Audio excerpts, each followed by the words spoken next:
Okay, guys, welcome back to your Grimerica Outlawed Roundup Plus and Free Edition.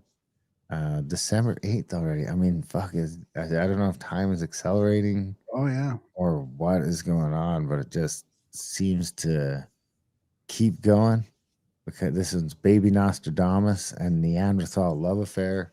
I Great almost title this week. I gotta say, the great title. This is a good title week. I should have named it Low Key Freaky. Have you seen that post? Low key freaky. Yeah, Katy Perry speaks out about her new romance with Justin Trudeau. He's low key freaky as fuck. Like I get scared sometimes. Wow. I mean, it's from Pooh Crave. I don't know if it's like, I mean, I'm sure they wouldn't lie about her saying that, right? You think that means he's gay? I don't know. I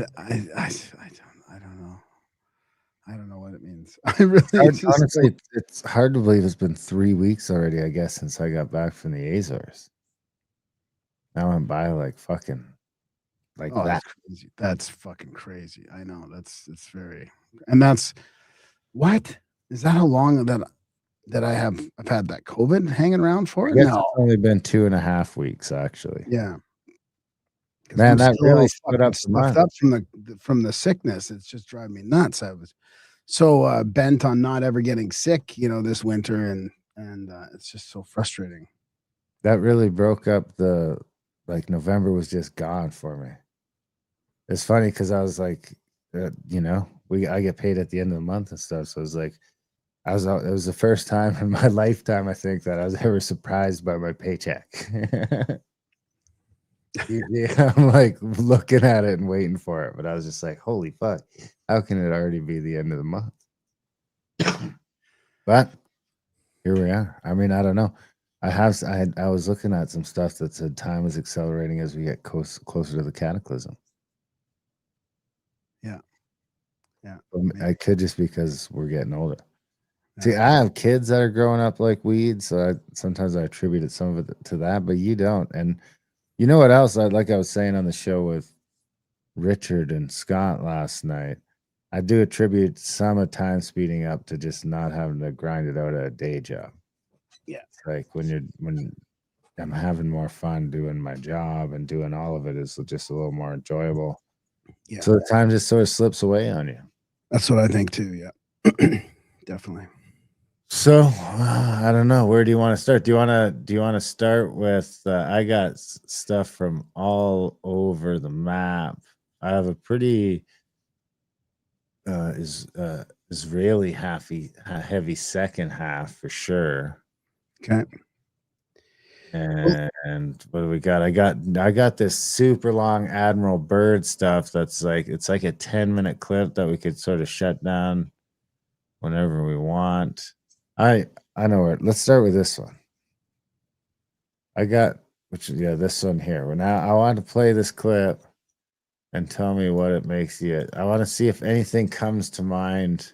I think this is Danny Sheehan, is it? Sheehan, yeah. Danny Sheehan from Perrin, Perrin_RMAL on Twitter. So what? Just tell me now. Oh, what happened? This made me think of something else. Someone we interviewed. Okay.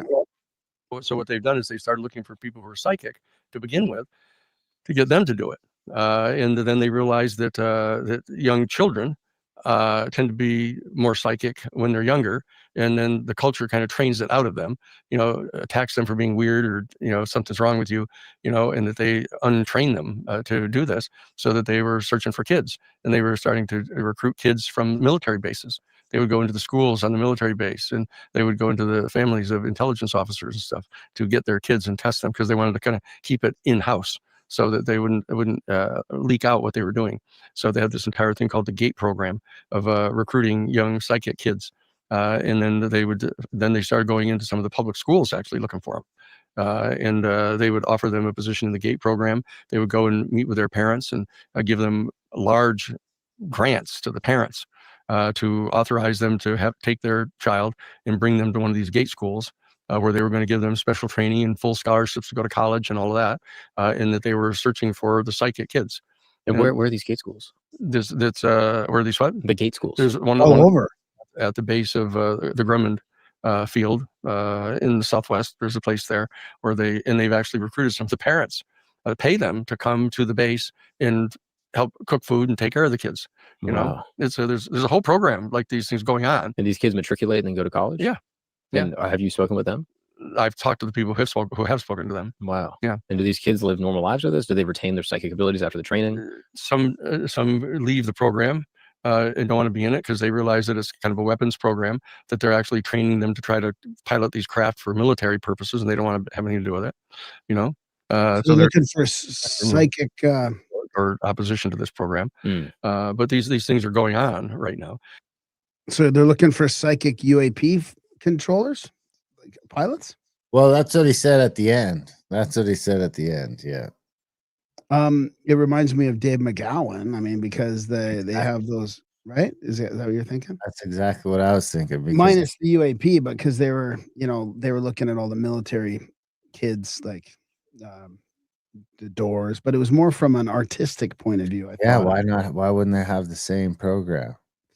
Well, I think the gate is that the same as the gifted program? Name, but for the kids that have musical talent, and they gather all them up, because I mean it's too much of a coincidence that all these bands turn out to be the sons and daughters of military officers. Yeah. But the gate program, I think the gate program got expanded even to Canada. We had gifted. Did you have a gifted program in your schools? I don't know. So they had gifted class, right? Where they would get all these people and they would put them into the gifted class. I was just talking about this on a show recently, and there was a bunch of people that went through these gifted programs, but then I think they got canceled in the 90s maybe or something because it was like too unequal, right? You're treating the smart kids differently. They wanted everybody. So I don't think it went over well with our socialism, our kind of our liberalism tendencies that were starting to accelerate in the 90s. Yeah, as our skid into patheticness. Yeah, we should have just kept recruiting the gifted people into the military. Well, maybe not the military, but I mean, I know. The thing about just splitting up that hierarchical thing, it's like, listen, buddy, as soon as you get out into the real world, you're going to figure it out pretty quick that those people that are quicker on their feet than you, that are smarter than you, are just going to probably accelerate ahead of you and there too, and not that there's anything wrong with that, but you might as well get used to it, because the thing that you fucking realize right after you get out of school is life is far from fucking fair. And some people are getting ahead and other people are not. So yeah, I agree. And that's just the nature of the beast. Anyway, where do you want to go to next? Let's just follow up with Richard Dolan talking about, like, speaking of UAPs and stuff. So this is just him talking about the breakaway civilization here and how kind of about current disclosure. I think they have come in greater numbers more recently because somehow they know that now is the time. Now is the time that something really, really big is about to happen in terms of our technology, in terms of our cybernetic interaction with technology and mind, in terms of, you could say, our general consciousness, if you want to go there, and in terms of our genetic bottleneck, and in terms of the transformation of our society into a kind of technocracy, which I am quite confident is what they have. There's that universality. I think they have come in greater numbers. Yeah, I like it. I feel like he's onto something. I just trust Richard's analysis on a lot of stuff. You think they're coming in? Yeah, I think the phenomena is coming. Yeah. Phenomena. What do you think about this new comet 3i Atlas having some sort of effect on or being somewhat responsible for the increased volcanism on the planet? I don't think that's the case. I think it's solar. Solar? Yeah. I was thinking that lately that it could be. I wonder if you could have something just come by the planet close enough that doesn't even have to hit it, it just comes by close enough that can like pull up a bunch of water anyway and pull up a bunch of dirt and equalize the gravity in some ways and just sort of wreck up the place that way, maybe even pull the crust around. Well, Richard Sauter had something about the tail, like we're going to be passing through the tail in April. He had a date in April where it's like we're going to be passing through the tail of 3i Atlas. So, but here's an analysis of it from the Curiosity Files. I think is this the one? No, that's not the other. I've got these. I signed up for these Curiosity Files. It's a Substack. It's quite actually really really cool. So I'm gonna just skip through all that right now and just go to the 3i Atlas because you asked. So forensic analysis of this features something that no comet has ever displayed. Have you seen this? No. So occasionally a signal breaks through the static and establishes order of nature. The latest visual evidence emerging from the study of this interloper known as 3i Atlas has shifted the conversation from mere observation to baffling forensic reality. So it says here there's a new footage captured by Ray's astrophotography, strips away the blur of distance to expose a structure of unnerving mathematical precision. The footage has been subject to intense scrutiny because it's only the third confirmed object in history, blah, blah, blah. I'm going to skip by some of this stuff. There's a picture of it. The clockwise spin found within. It's at the very heart of the object. When the brightness curve is flattened, a distinct luminosity clustering reveals a rotating spin wave pattern that moves clockwise, not the random noise of space. Isn't that strange, eh? An anomalous linear emission. So equally significant is the presence of two opposing linear emissions positioned above and below the central mass. When isolated through green channel extraction and inverse contrast mapping, these features retain a rigid straight line geometry. So, but I see what you're saying now because it is close. You know what? It is Whoa, close. whoa. That the rigid straight line geometry, that sort of makes me wonder about if it has like two moments of inertia instead of one. Kind of like the moon seems to, right? Because even if the moon was, if the moon should equalize into some sort of moment of inertia that causes that like tidal lock could at least cause that tidal lock to differ. If it got hit by something or something, it should spin it around a bit. And there's no evidence that seems to happen, which points to that it's pulling on the front of it and it's also pulling on the back of it enough to lock it in. Oh, interesting. Yeah. Yeah, I wonder if because then the implication of that being that the moon would be hollow. Right. So even though we cannot conclude what mechanism generates these patterns, the data from the latest image deepens the scientific puzzle. Natural or artificial, inert or active, the object is behaving in ways that challenge every known model of comet morphology. But I see what you're saying now because we're already in December and this is supposed to be the closest it is, right? Any day now, I thought, but who knows? It seems like I might just be ignorant on this, but it seems like the goalposts keep moving. Yeah. But there is more volcanic activity that happened too. I think there's something happened in Russia recently and somewhere else since we last talked about it on the show. Oh, a bunch more, dude. A bunch more. Did you see that crazy like lava spouts going off in Hawaii? Yeah, crazy.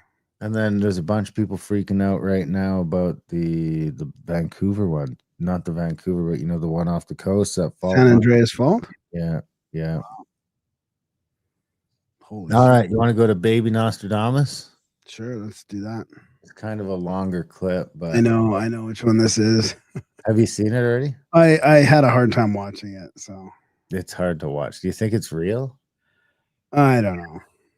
We're in the age of you never know what's real. All right, let's listen to Baby Nostradamus. Well, So what were you just telling me though? oh yeah.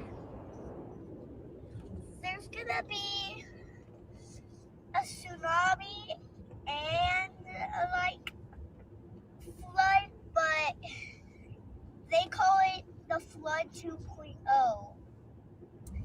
And there's gonna be a wave and there's gonna be a tsunami and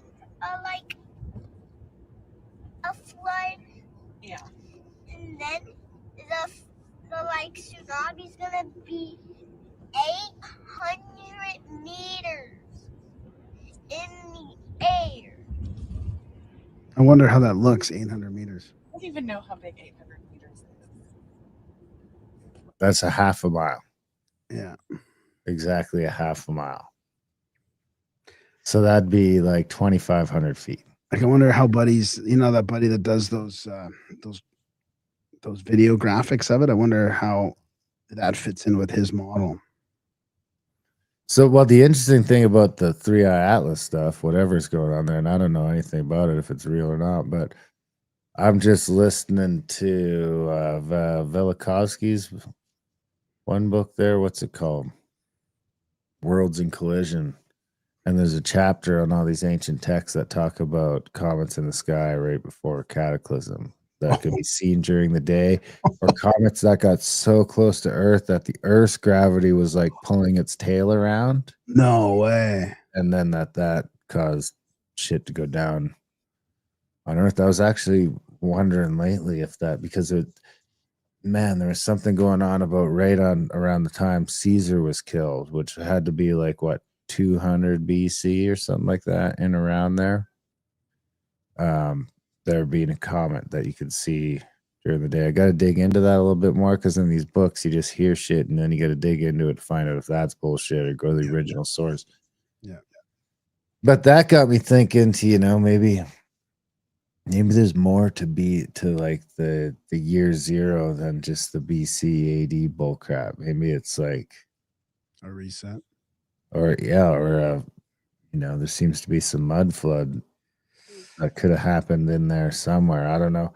And the only evidence I'm doing that is not, some of that Tartaria stuff gets a little weird for me. I don't know. Some of it's pretty intriguing. Some of it's a little over the top, but you still got to explain to me how all these giant chunks of Rome got buried under 60, 80, 100 feet of dirt.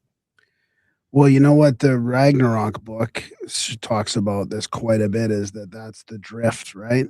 They talk about it being the drift, and they think it's partly from comet tails and stuff, that they think back then, this is in the 1800s, and I don't know why we've never talked about this theory in the future, but that all this debris from passing comets, like the Earth goes through it and it just fucking covers us full of shit, right? So I don't know. I haven't really been able to wrap my head around that, besides it being like a real mud flood caused by like a vapor canopy collapse or from something that happens on the Earth. But I mean, maybe there's something to these big comets with a big tail that, like, what if we go through a well, huge what really got me thinking about it is this stuff with the Great Lakes lately, because I never really realized that before, that when it gets super windy, the wind pushes the lake over from one side to the other. So the shoreline will go out 30 feet on one side and be pushed in on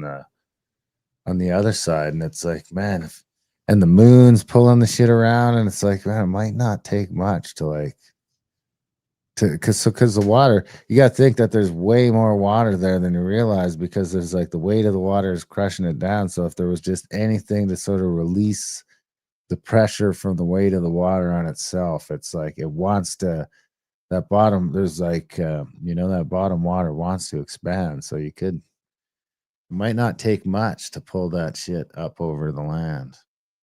Anyway, should we go back to baby Nostradamus? I mean, this could just be child abuse too. Yeah, exactly. Well, it's kind of big. It sounds big. It's bigger than the house. I'm sure it is. It's almost bigger than the planet. But there's gonna be stuff Like maybe listening to too many catastrophe podcasts with the kid in the backseat. like sharks, and I think there's gonna be like great white sharks when the flood comes, because like Guy said, there's gonna be sharks and stuff. I don't know. That's all. Okay. It's not AI. It's real life. Like, I'm horrified. Are we all just Just going horrified. Just horrified. just gonna die today when the flood happens. Well, I I hope mean- it's not today. We're screwed. We ain't got a boat. What? Well, maybe he's he's pulling up past life stuff, right? That's what Maybe. I would think. Maybe he's like It's not Velikovsky today. or Okay, well that's good. They did know, but I think the Earth just rebooted. And I don't know. I just don't know that everybody that's living here and like living in the Earth thinks the Earth is real, but it's not actually real because some scientists didn't find out. There's a glitch. So what is our life then? I don't know. Maybe it's just a computer. Like a simulation? Yeah, I think it's a simulation. I feel like it's like a scientist testing like little tiny people. They really thought that reality was actually real down here, but actually little people like us are actually kind of real. But that's all. What do you think? Baby Nostradamus or too much TikTok? this baby is a liar. We're in a simulation. I mean, yeah, I don't know. You never know with these kids these days. With the Indigo kids? Let's stay on some of this esoteric stuff for a while here, because I can save some of my more like, EU like geopolitical stuff for the second half or something. But this is Palmer Luckey. You're gonna. This is gonna blow you away. Have you heard this little tiny clip yet? No. Do you believe that space will become the defining domain for 21st century national defense? So he's talking about the space, right? And this is this is Palmer Luckey, the guy that was on Joe Rogan talking about. He's the one developing some of these like sort of VR tools for the military and stuff. Actually believe that the subterranean domain will be the defining word space, but nobody agrees with me, and every time I talk about it, I sound insane to people. But I'll tell you that. Do you believe that space will become? So he thinks it's the subterranean domain, which is pretty cool hearing it from him. So he's obviously studying like some USOs and all that kind of stuff. Would a USO be considered subterranean? Yeah, Wouldn't it be under the submarine? water, like, well, yeah, I think subterranean and suboceanic, Submarine? And then here's Jason. Here's Already Jason. have a word for that. Submarine. Yeah. Well, USOs is unidentified submersible object, right? Yeah, but subterranean would be more to me like underground cave systems or stuff like that. Underground city So systems. that's more like inner Earth kind of thing. You mean? I don't know. Or just bunkers and like big bunkers. These days, you can never rule out that when he says subterranean, he doesn't mean submarine because he's retarded. So here's guess what Jason Reja Georgiani is going to say about this. I hear Colombia, the country of Colombia, is making cocaine. They have cocaine manufacturing plants. Okay. I hear Colombia is making. I mean, holy, where have you been the last 5 decades? And then they sell us their cocaine. We appreciate that very much. But yeah, anybody that's doing that and selling it into our country is subject to attack. Anybody who's selling cocaine into our country is subject to attack. Did he say we appreciate that very much? Yeah, I think he's being sarcastic. So what do you think Reza Georgiani thinks about that? Who's Reza Georgiani again? He's one of our past guests. He wrote Closer Encounters. He's the guy that also talked about he wrote about Prometheism. What's that got to do with drugs? Well, that's what I'm asking you. Like, this is a test, Darren. CIA drug money. Okay, he says. No. Well, wait. Breakaway civilization drug money. Okay. What they're not telling you about the war against the drug cartels is that it's completely connected to disclosure. Trump wanted access to and control over the breakaway projects tech. He was denied. So now he's trying to cut off the main source of funding for those programs. Yes, I nailed it. Pretty good, eh? I should get a prize. Here's the receipts. Magi. This is from Magi. The United States is planning to invade South America to erase the CIA's drug trafficking competition. The CIA has been importing drugs in the United States with your tax money for a very long time and wants to continue cornering the market. No, this person is confused. This is Jason responding to that. Elements of the CIA and other entities, including corporate ones, have been working with and through the Latin American cartels. Trump is trying to cut off the black budget that's generated by this drug trafficking. Interesting. Ashton Forbes with little, what do you call that on your chin? Little finger on your chin. With the pondering. The pondering. Michael Schellenberger posts here. Marco Rubio is the most powerful Secretary of State since Kissinger. As such, it's significant. But Kissinger is a piece of shit. Yeah, power. As such, it is significant that he believes the U.S. has recovered alien tech and given it to private military contractors. A senior Rubio advisor says we're headed toward massive disclosure. I mean, I hope Trump is the disclosure president. I mean, I really do. I just don't see it happening the way we would all wish it to happen, but you never know.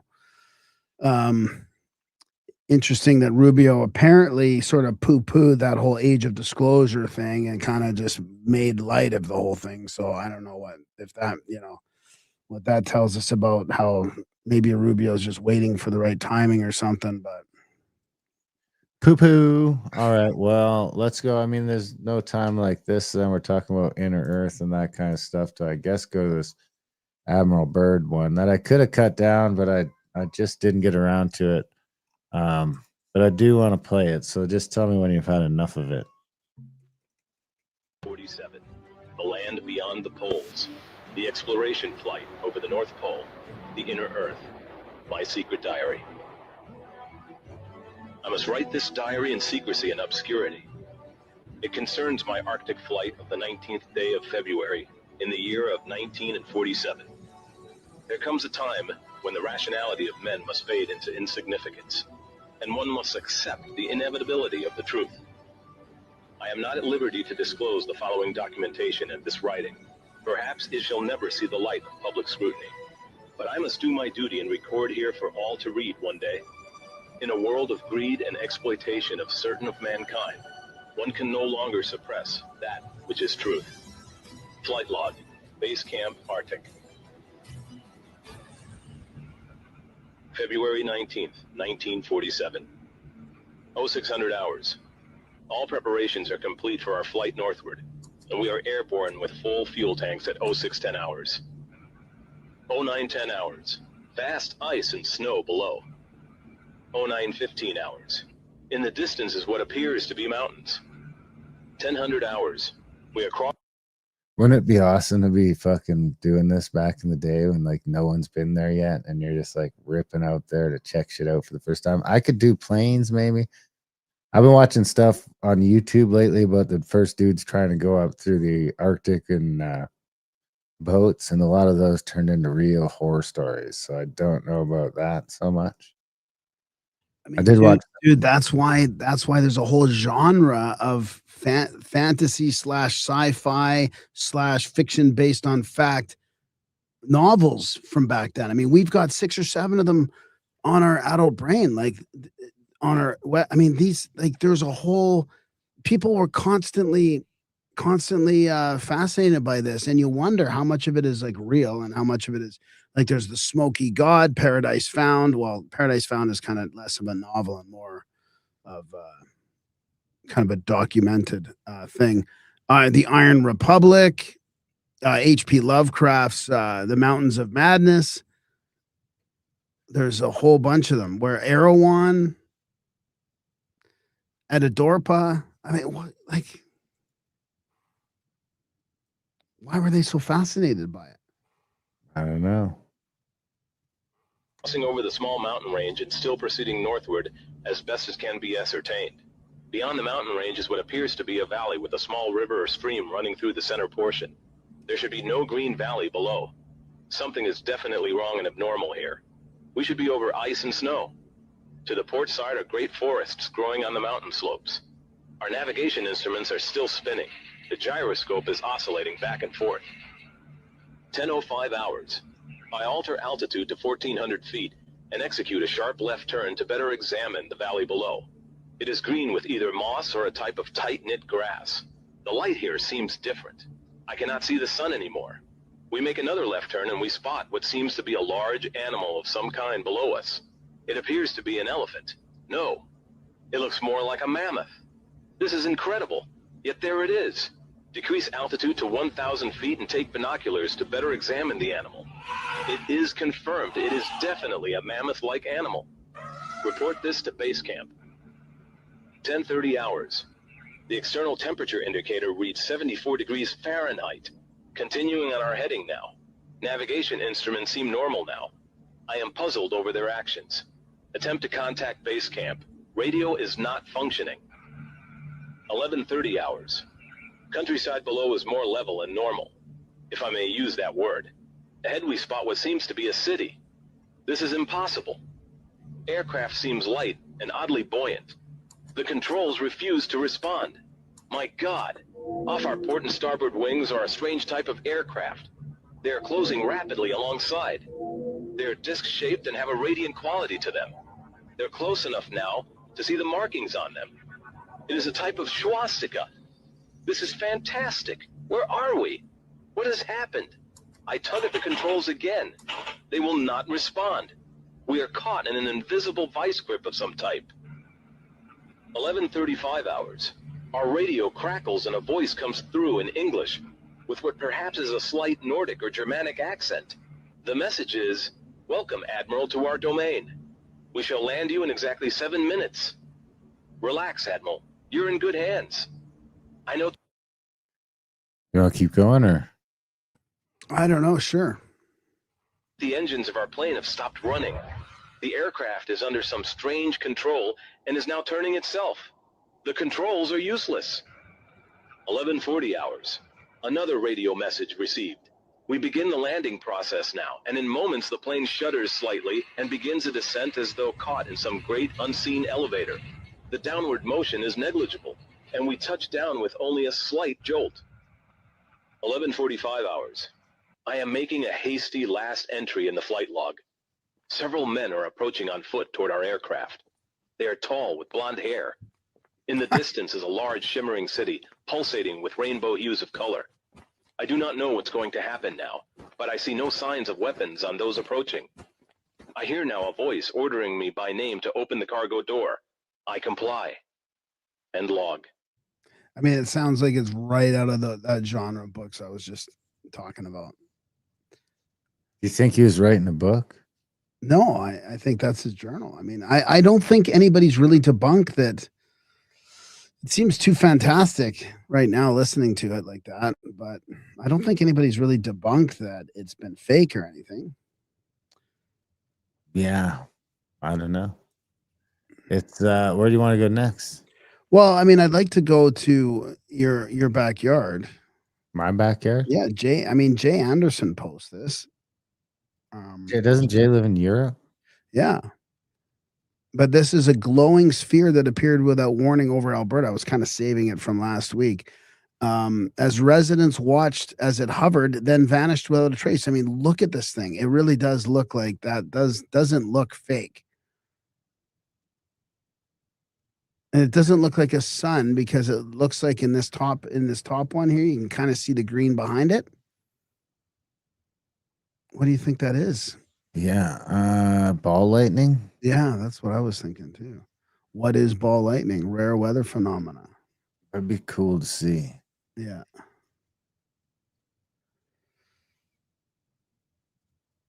I spent a lot of time out in nothing. You'd think I'd see that sometime.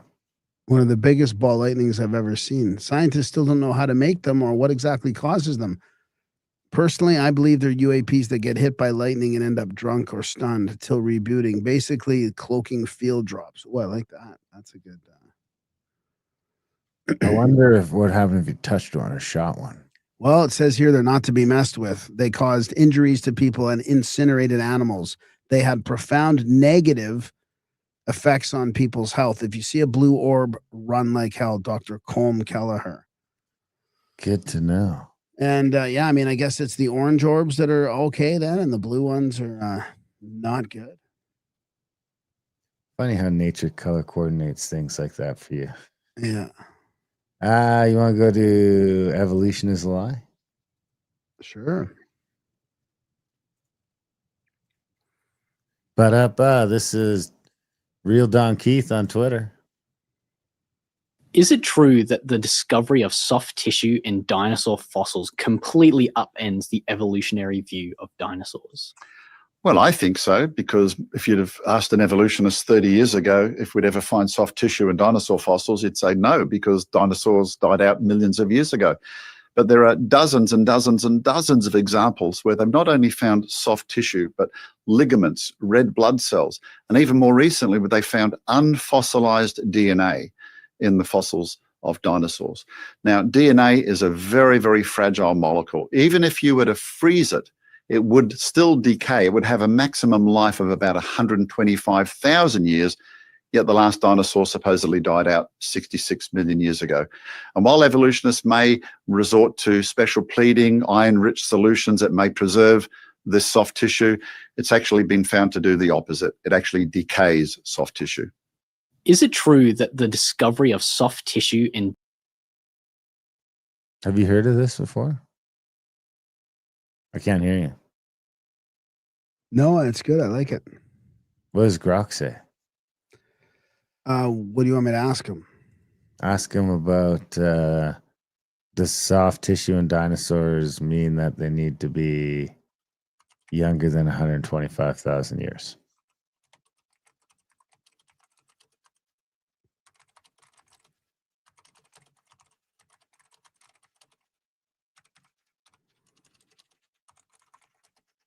It's sad that we're not using ChatGPT anymore. It's so slow. It's too slow to use on the show. No, the discovery of soft tissue or soft tissue-like remnants in dinosaur fossils does not require dinosaurs to be younger than 25,000 years old, let alone prove that the fossils are only thousands of years old. This claim is frequently made in young Earth creationist circles, but does not hold up under scientific scrutiny. Here's why. What was actually found in 2005, Mary Schweitzer and colleagues reported flexible, transparent blood vessels, cells, blah, blah, blah, biomolecules. Similar finds have been reported, and that was in a Tyrannosaurus rex femur and other Cretaceous dinosaurs. Similar finds have since been reported in multiple specimens, including hadrosaurs, Triceratops, and even older fossils. Why the tissue can survive for tens of millions of years. Iron-mediated cross-linking, encapsulating and sealing molecular stability of collagen and osteocytes in exceptional conditions, and independent dating confirms great age. So the same bone that yields soft tissue have been dated by multiple radiometric methods to 66 to 80 million years old. And why radiocarbon is irrelevant, it talks about that. Peer-reviewed consensus. So I mean, I don't know if Grok's kind of taking from the mainstream narrative, but I like his answer. It's a pretty good answer. Pretty good answer. We'll leave it up to the public. Well, speaking of ancient stuff, I mean, did you know that the Neanderthals may never really went truly extinct? Of course, they just sort of had love affairs with us. I've met some, and I think aren't we? Weren't Bob and Doug McKenzie part Neanderthal? Well, my friend's daughter just got her analysis back, and she's got part Neanderthal in her. Pretty interesting.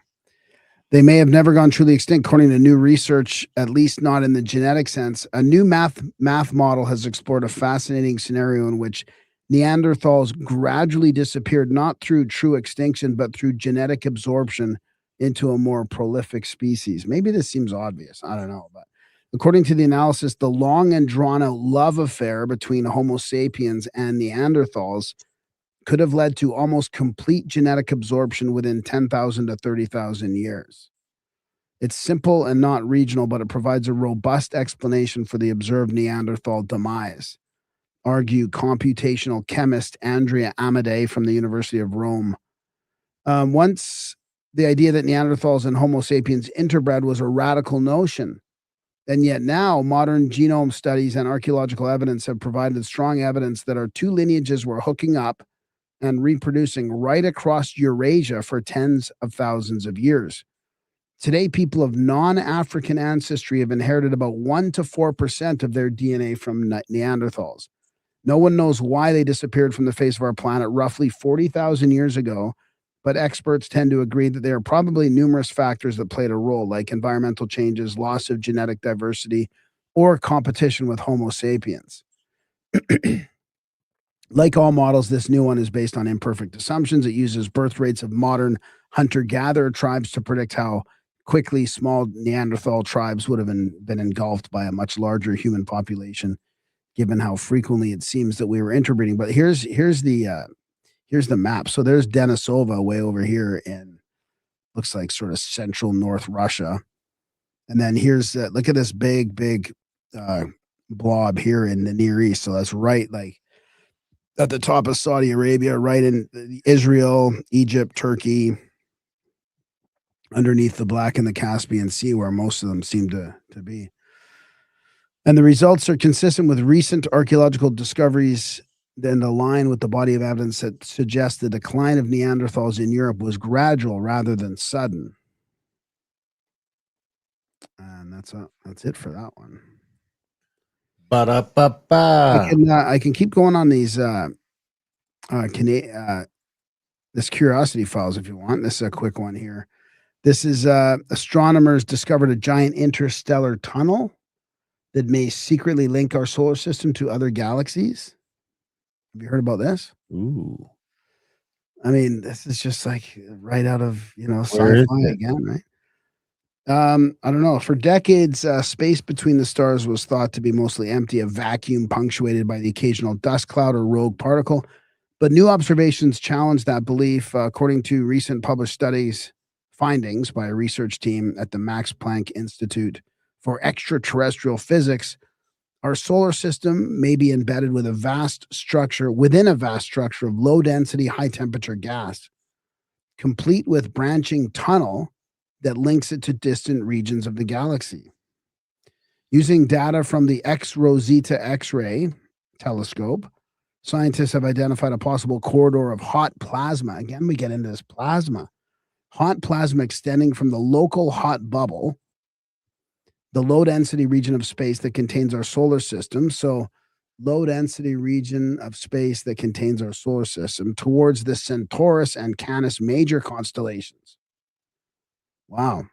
If confirmed, this tunnel could be part of a larger interconnected network of plasma pathways across the Milky Way.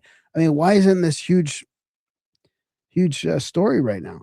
Potentially reshaping our understanding of how matter and energy flow through interstellar space. I didn't get into like all the instrumentation and the science behind it. I just thought I'd leave it at that. And actually reading these things on Google has been super crazy with all these ads. When you get used to using Brave, going to Google is just painful. I got the ad blocker extension.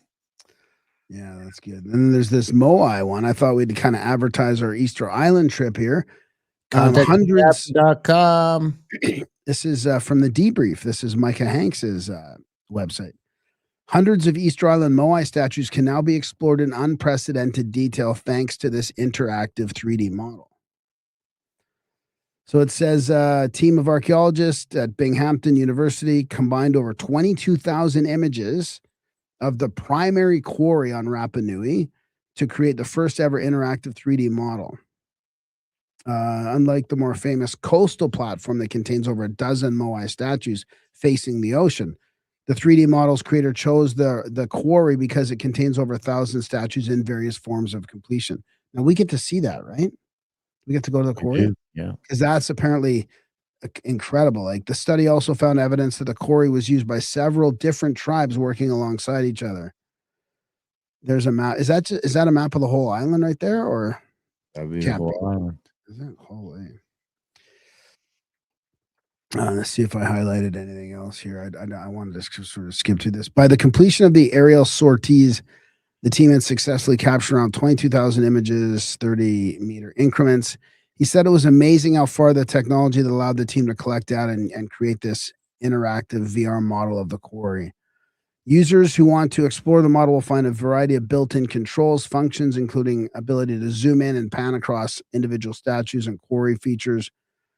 Because the Raraku quarry is located within a rugged, steep volcanic crater, the team said traversing it on foot is too dangerous, making this model a priceless research tool. It has everything you can possibly imagine about Moai construction because that's where they did most of the construction. It's always been this treasure of information and cultural heritage, but it's remarkably underdocumented. When discussing the potential uses of their new map of Easter Island Moai statue quarry, he said their model could open the door for researchers by providing a three-dimensional replica and allowing everyday people the unusual opportunity to visit the island without leaving home. But then they go on to say here, we can say here, go look at it if you want to see different kinds of carving, fly around and see the stuff. It's really exciting to bring these two things together. We're documenting something that really has needed to be documented, but in a way that's really comprehensive and shareable. But this guy says what he would really like to do. This is back to the guy that works there at the quarry, I think. Go visit it yourself, learn from it. The researcher concluded, this is an incredible landscape of stuff that you could really go visit that you'll want to see. Contact.com. Come there with us. There's 6 spots left or 7. You can come with us, have a good time, not worry about anything except, having a time. Let's do this next. From Red Pill Bot. Red Pill Bot. Hope this ain't AI. I don't think it is.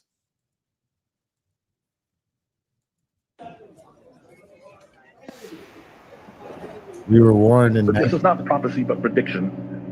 We were warned in 1997 about today, is what it says at the beginning there. This is not prophecy, but prediction. If this was predicted 27 years ago, somebody knew something. Okay, here's the list. This is an abbreviated list. I could have made it much longer. You know I can. I didn't. Okay, you ready for the list? Fast mutating viral disease pandemics. Genetically developed vaccines. DNA database tracking. DNA chips. Get this one. 1997. Gene-based pharmaceuticals. Transmitting genetic instructions for a disease process. How about this one? You ready for it? Wait for it. Artificial intelligence to determine gene patterns. 27 years ago, who had heard about AI? Apparently they had. How about this one? Robots for doing genome sequencing.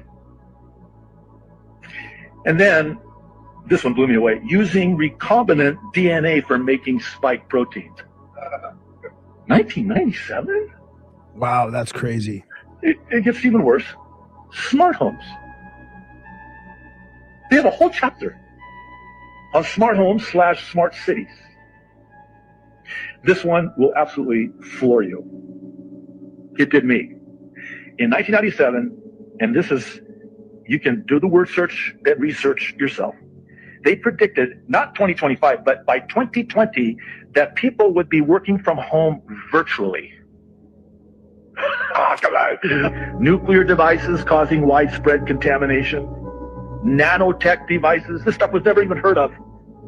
Digital currency, and last but certainly not least, vaccination programs. I'm sorry, I got to chuckle, because if I don't, I'll cry. Vaccination programs run by organizations like the World Health Organization for a global killer that has yet to emerge. First printing, February 1997. I don't know what book it is, though. I should have figured that out, I guess. Well, there was another geopolitical book that I was reading about from 2002, I think, and it was about the mass migration and the loss of what's happening in our culture, which is pretty mind blowing. I think it was from now I can't remember his name. If I think about it, I'll let you know. Pat Buchanan. Pat Buchanan's book. That is very prescient. I don't have a clip. You got no more clips? Oh, I got lots. I got Lots. I got 3 more for the free section. All right. Well, we do yours, and then maybe if I have time, otherwise I'll save mine for next week. Okay, let's start with this one. A little recap of David Icke over the years. I mean, I gotta say, I was somewhat impressed. Makes me wonder if he's right about the reptilians. I'm delighted that there's so much laughter in the audience tonight. But no, it's but just let me say this. They're laughing at you. They're not laughing with you. Fine. That interview at the time, it changed everything for you, didn't it? Well, it changed everything in the sense of I couldn't walk down any street in Britain without being laughed at by most of the people. You're still obviously bitter about people's rejection of your ideas. No, absolutely not. What I am is frustrated at watching Orwell's 1984 unfold in front of our eyes by the day. 20 years ago. Because my children and your children, thank you, are going to have to live in the timescale when the most basics of freedoms are being taken away. Yeah, and this is happening all over the world, and it's coordinated. I mean, does anyone really think that George W. Bush is running America? He probably couldn't tie his shoelaces, never mind run a country. Tell me about the project for the new American century. Tell me about it. I know nothing about it. Exactly. Well, let me tell you then.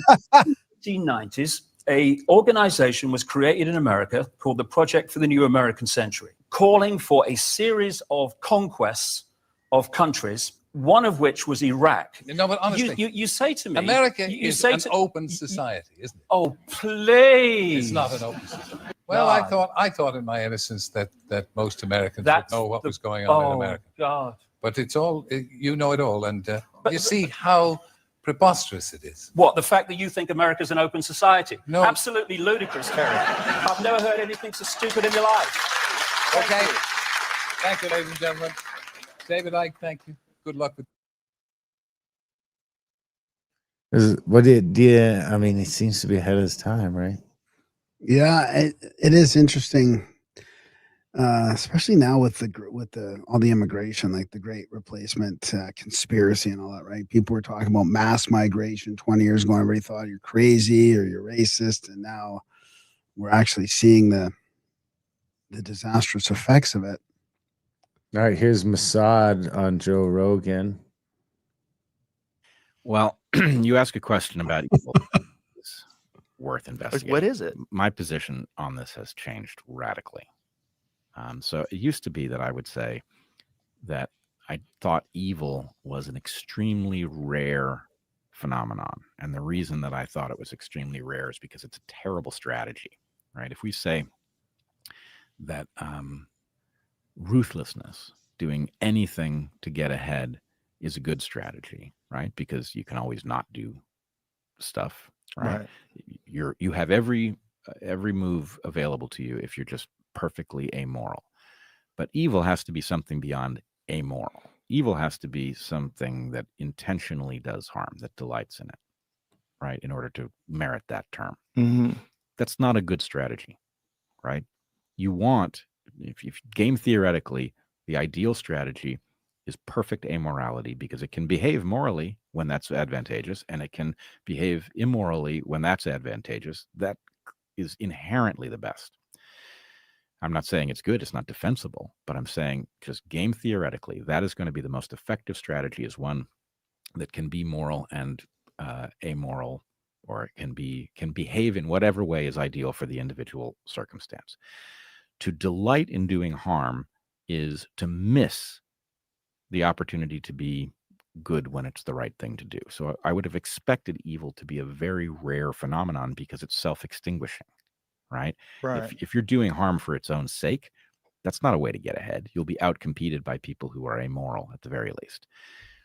But I see so many things that strike me as meriting that label. I mean, for example, the pedophilia that you're talking about. Right.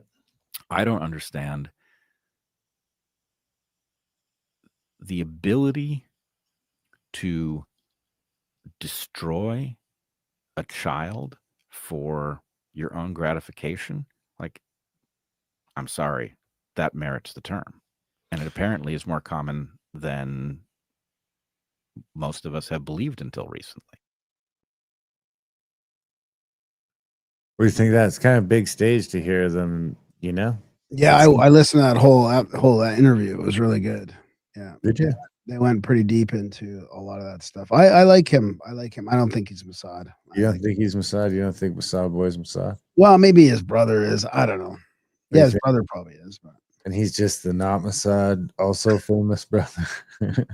Okay. Interesting theory. well, I've listened to him and his wife a lot on their podcast, and I just can't don't listen get to the. his wife. You know, what? I can't listen to her. She needs to shut the fuck up. Honestly. Whoa. What's his name again? Whoa, bro. Whoa. Oh my God. Travel inside space-time to Andromeda is not feasible for the foreseeable future. What if we don't have to go through space-time? What if space-time is just a headset? It really is just a headset. And we don't have to go 2.4 million light years to get there. We learn the code outside of space-time, and we can just change the code, just like the Grand Theft Auto. In Grand Theft Auto, the car has to drive through the roads to get from A to B. But not if you look at the code. In the code, I just need to change the value of a register, and all of a sudden the position of the car is now at B. It was at A, and I put it at B. Is this what time travel? This would be like, this would appear like immediate time travel or immediate space travel. Is there anything within the laws of physics that tells you that this isn't possible? It's impossible inside space-time.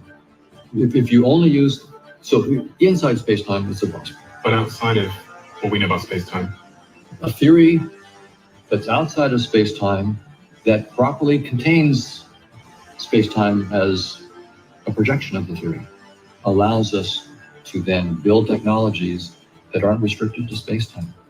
So do you think we're getting closer to being able to edit the code of this experience so that we can do things we never thought were possible, and that things that sit outside of what we know within the laws of physics? That's exactly what I'm working on right now. That's what he's working on. Do you know who that is? No, I should know. Donald Hoffman, MIT professor and cognitive scientist. I just heard his name today, I think, for the first time. Or not for the first time, but I heard somebody talk about him. Our guest tomorrow mentions him in his book. There you have it. Do you want to play one more clip or just go to the... Yeah, play another one, I guess. I don't have another one. Oh, okay. Well, why don't I read through my other stuff from the Curiosity Files, because that's kind of more first half stuff, and then you can transition us over there maybe, or no, I guess we can't, right? Because can't do both at once. So this is I'll save that one because there's a clip in there too. So this is from the Curiosity Files here, top stories. I think I highlighted a couple things here. This is pretty cool. Archaeological breakthrough contradicts the timeline of human civilization again. The monumental evidence consists of stone tools excavated at sites in the Philippines, Indonesia, and Timor-Leste, providing strong evidence that as early as 40,000 years ago, ancient seafarers demonstrated technological sophistication that rivals that of much later civilizations. So we're getting bumped back again here. Oh, there's that interstellar tunnel one that I read already. Let's see if that's it. That's it on that one. Let me go to this one. Lucy. Remember Lucy? She was neighbors with an even older human ancestor. Fossils reveal a jumble of bones and teeth. Confirms two species of human ancestor lived side by side over 3.3 million years ago in Ethiopia's Far Rift. What? Lucy had a gangbang. Isn't that crazy? So now we're getting to 3.3 million. And then 60,000 years ago, humans arrived. So that's 3.3 million modern Humans? Well, it says human ancestor lived for 3.3 million. So that's kind of weird, eh? so that could be like Neanderthal or some Denisovian. Yeah, maybe. Maybe not Homo sapien is what you're saying. Yeah. Yeah. Speaking of non-humans, hobbits, humans arrived in Australia and may have shared the land with hobbits 60,000 years ago. New genetic research confirms modern humans arrived. Oh, there you go. Yeah. That explains it. You've got some hobbit in you. We've been interbred with archaic humans like hobbits. You're part hobbit. I'm part hobbit. You have big hairy feet No, I don't. I mean, I did for Halloween once when you're dressed up like a hobbit. when I dressed up as Bilbo Baggins or Frodo, actually. Frodo, gay Frodo. All right. Well, there you have it, guys. We hope you enjoy our roundup.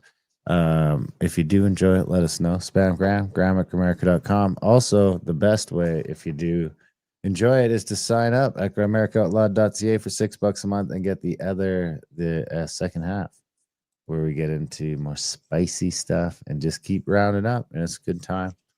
And we'd appreciate it if more of you signed up. We appreciate the ones of you that are signed up, but we need more of you to sign up because there's always some people falling off. It's tough out there. We get it. You know, $6 a month is $6 a month to someone who can't afford it. But if you can't afford it, sign up. Hey, maybe if you can afford a bunch, you can gift some memberships out to other people. You give them away in the show. Maybe we'll hey, here's an idea. Maybe we'll give a couple away for Christmas. I don't know how we could work that, but maybe we could figure it out. We don't really know who's listening, so you'd have to like tune into the live so we could do it. I don't know how that could work. Maybe we think about it. Anyway, it'd be way easier if you just signed up for the $6. I mean, just sign up for 1 month and like download everything and then cancel. That would still be $6 more than we had yesterday. So grammaticoutlawed.ca, sign up today. Check out grammatica.ca for the podcast. Contact at thecabin.com if you want to come to Easter Island with us. Do you want to start us off in that second half, Graham? Sure. I'm going to go back to what we talked about on our Saturday show. We did a Saturday podcast. We talked a lot about BC and the land claims and stuff like that. So this is